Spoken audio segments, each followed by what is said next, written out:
The numbers didn't add up. That was the first thing I noticed. The pink and gold streamers looped around the porch railing, the little paper storks my sister-in-law had hand-punched herself, the banner that read, "Welcome Little One" in curling script. Not the noise either. Though there was plenty of it, my brother's college friends crammed into the backyard, his mother-in-law holding court near the lemonade table, kids chasing the dog around the hydrangeas. None of that registered. What registered was the number on the folded piece of paper his wife pressed into my hands with shaking fingers and the biggest smile I'd seen on her face since in 2 years. 12 weeks. I work in hospital billing and coding. I've spent 4 years cross-referencing diagnostic codes, procedure dates, insurance claims. I don't interpret ultrasounds. I don't diagnose anything. But I know how to read a date, and I know how to count. She'd told everyone at Thanksgiving she was 6 weeks along. That was 9 weeks ago.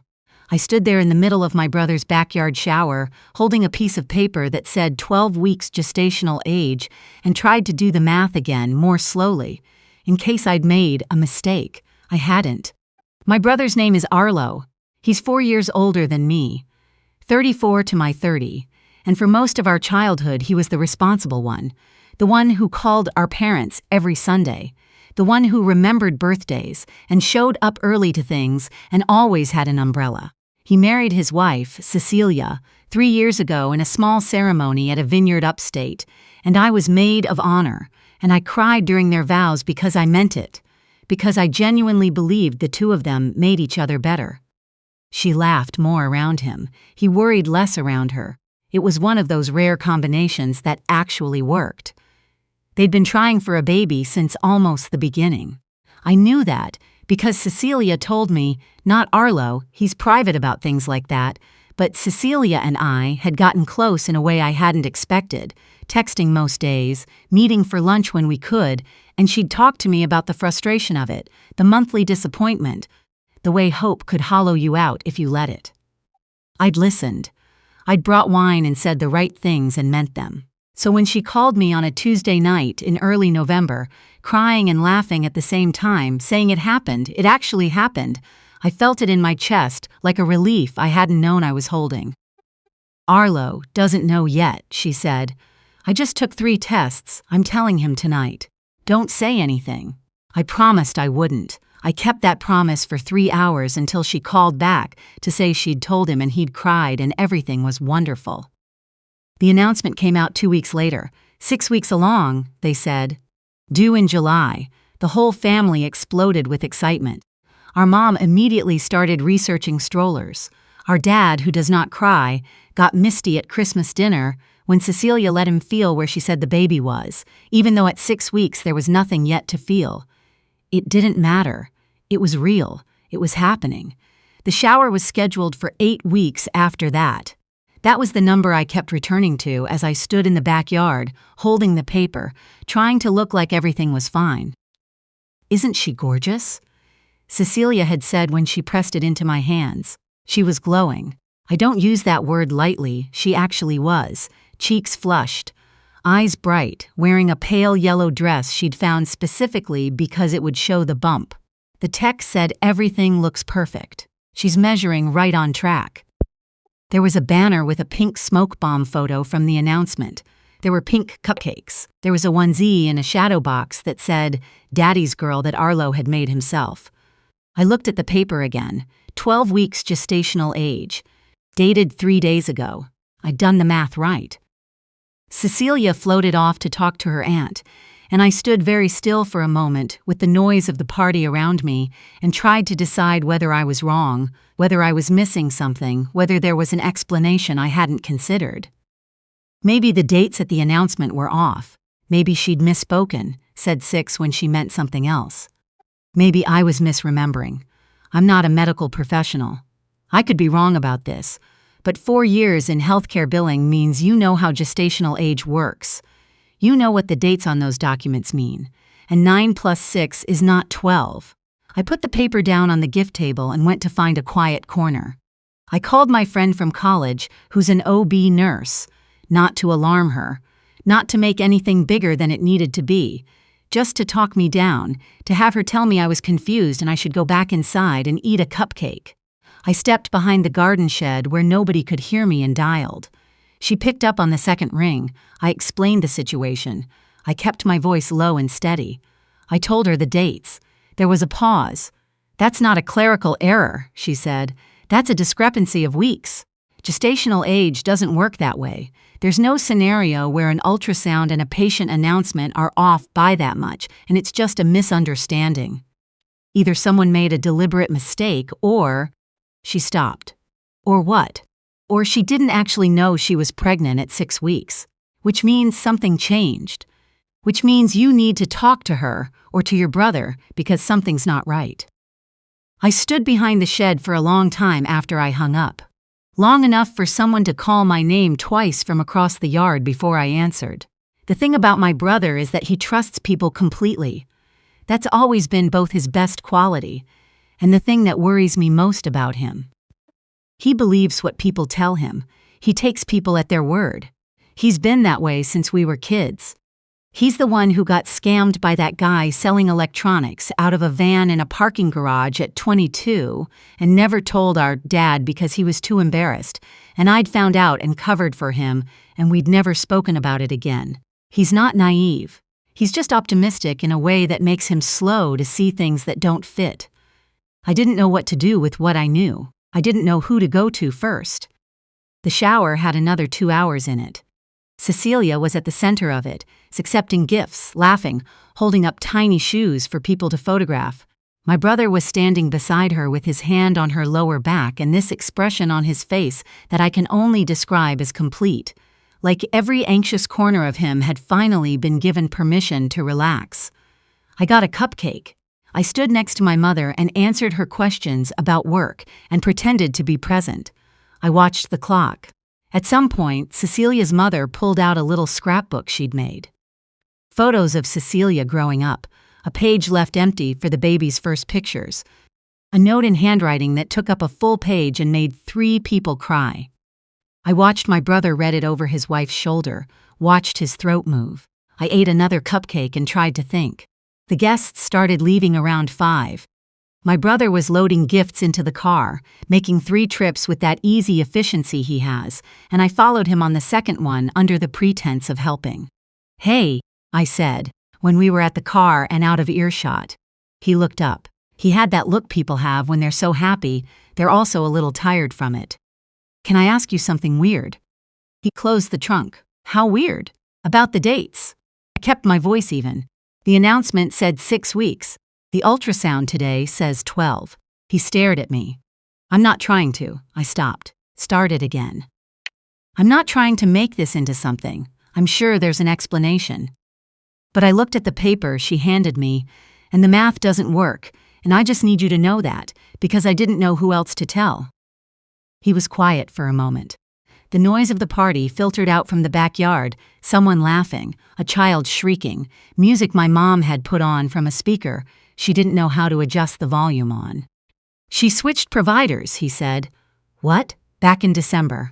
The first doctor she went to, the storefront place, not an OB, just one of those clinics.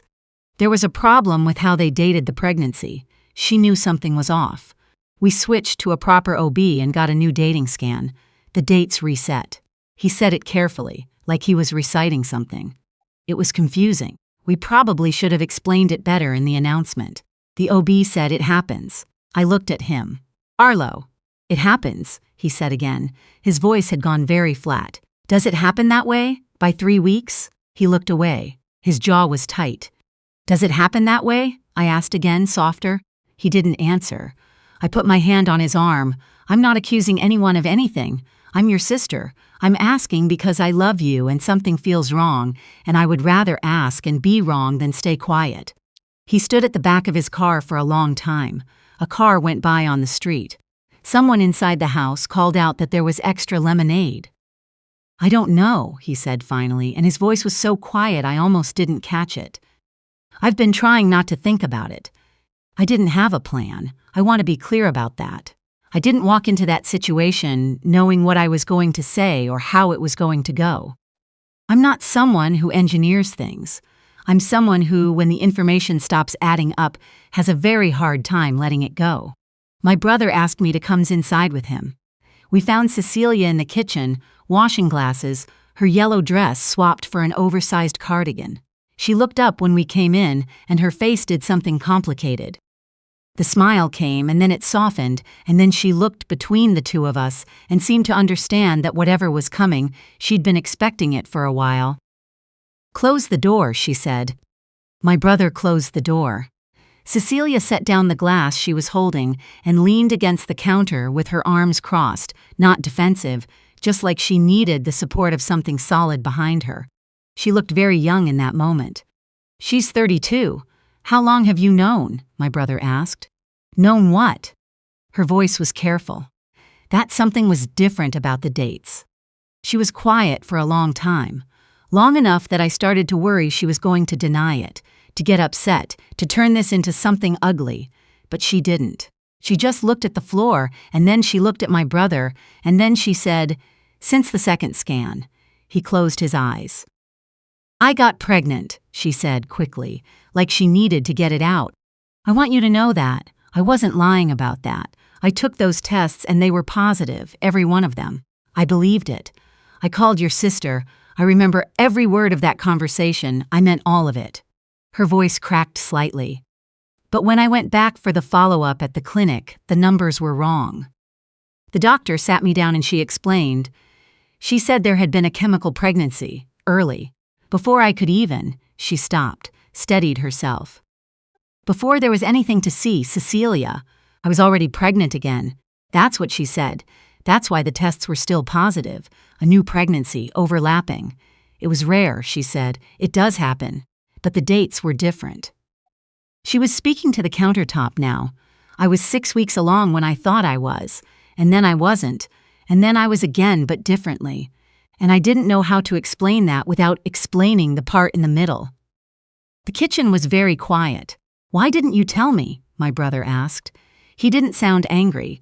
He sounded like someone who had been standing at the edge of something for a long time and had finally been told what it was.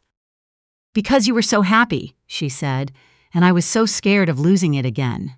And I thought if I explained it correctly, the timeline, the why, you'd start worrying, and I couldn't watch you worry for 7 more months. She pressed her hand over her mouth briefly, then lowered it. "I'm sorry. I know that's not a good reason. I know it's not." My brother crossed the kitchen and put his arms around her, and that was it. She came apart in a way I'd never seen her, not quietly, not gracefully, just fully, with her face against his chest and her hands gripping the back of his shirt. I stood near the door and felt like I was witnessing something too private to see, and also exactly right that I was seeing it. I went home that night and sat on my couch and thought about what I'd done. I'd asked the question. I'd said the thing out loud. I'd handed my brother something he'd been trying not to pick up, and now he had it, and I didn't know yet whether that was the right call or the one that was going to unravel something I hadn't meant to touch. My friend texted me around 9. "What happened?" I typed back. "It was complicated. I think it was real. I think she was scared." She responded, "Are they okay?" I looked at my phone for a long time before I answered. "I think they're going to be." I didn't hear from my brother for 4 days. I didn't reach out either. Some things need room to settle, and I've learned, slowly, over the course of 30 years, that I'm not always the person who should be in the room when that's happening. On the 5th day, he texted me, "Can you come over Saturday?" I said yes. I showed up with groceries because I didn't know what else to bring. Cecilia was in the living room when I arrived, curled into the corner of the couch with a blanket and a mug, and she looked up when I came in with an expression that was cautious and open at the same time. "I owe you an apology," she said. "You don't owe me anything." "I do." She uncurled her legs, made space on the couch, nodded at it. "I was trying so hard to protect what we had that I forgot you were part of what we had, you and Arlo. And what I did, even if it came from fear, it wasn't fair to either of you." I sat down. "Can I ask you something?" "Yes. Are you actually okay? Like physically. Is the baby okay?"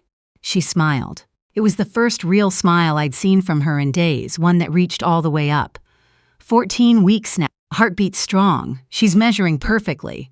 I said. She, Cecilia confirmed, and her voice softened on the word in a way that made my own chest tighten. We found out properly this time. At the OB's office, with Arlo there, the whole thing. I thought about the pink banner in the backyard, the cupcakes, the onesie in the shadow box. None of it had been a lie, exactly. It had just been someone who'd lost something and found something again and was too terrified to draw attention to the seam. For what it's worth, I said. I'm glad you told us. Arlo said the same thing. She turned the mug in her hands. He said he would have rather known, even if it was hard. That not knowing was the hardest part. That sounded exactly like my brother. Our mother found out eventually. Not everything, not the full story, not the chemical pregnancy, not the weeks of Cecilia carrying a fear she hadn't shared, but enough. She'd noticed something was different between the shower and now, the way mothers notice things. And one afternoon in my parents' kitchen, she'd looked at me and said, "Something happened, didn't it?" It wasn't a question. "Things are fine now," I told her. "Cecilia and Arlo worked through something. They're good." She looked at me for a long moment, then nodded, then said, "Good," and went back to what she was doing, and that was the end of it. My mother has always known when to leave things alone. It's one of her best qualities and one I'm still learning to borrow. The baby shower gifts sat in the corner of their guest room for 2 weeks, while Arlo and Cecilia figured out how to re-enter the happiness they'd almost had, and then nearly lost. I know this because my brother told me on one of the Saturday mornings I started coming over more regularly. Not because anything was wrong, just because it turned out we'd both wanted more of this and hadn't thought to say so. He told me about standing in the doorway of the guest room one evening, Cecilia beside him, both of them looking at the stack of pink-wrapped boxes and neither of them moving. "She went in first," he said. "She opened one. It was a blanket, one of those white knit ones. She folded it and put it on the shelf. Then I went in, and we unpacked all of it, and by the end she was sitting on the floor surrounded by tiny socks and she was laughing." He looked at his coffee. It was the best evening we'd had in months. I thought about Cecilia's hands pressing the ultrasound paper into mine at the party, the brightness on her face.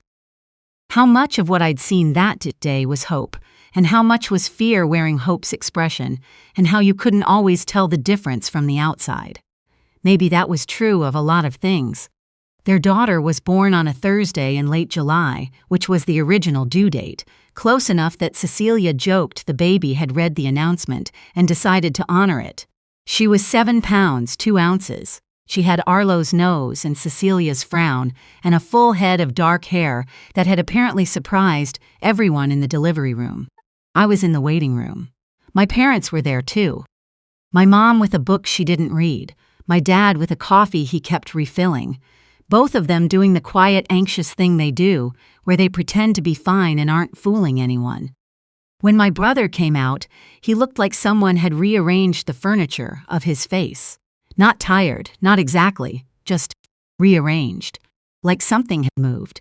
"She's here," he said, like that needed to be confirmed, like he needed to say it out loud to believe it. My mom made a sound I'd never heard her make before. My dad turned away for a moment under the pretense of throwing away his coffee cup. I hugged my brother in the middle of the hospital waiting room and didn't say anything, and he hugged me back hard. And that was enough.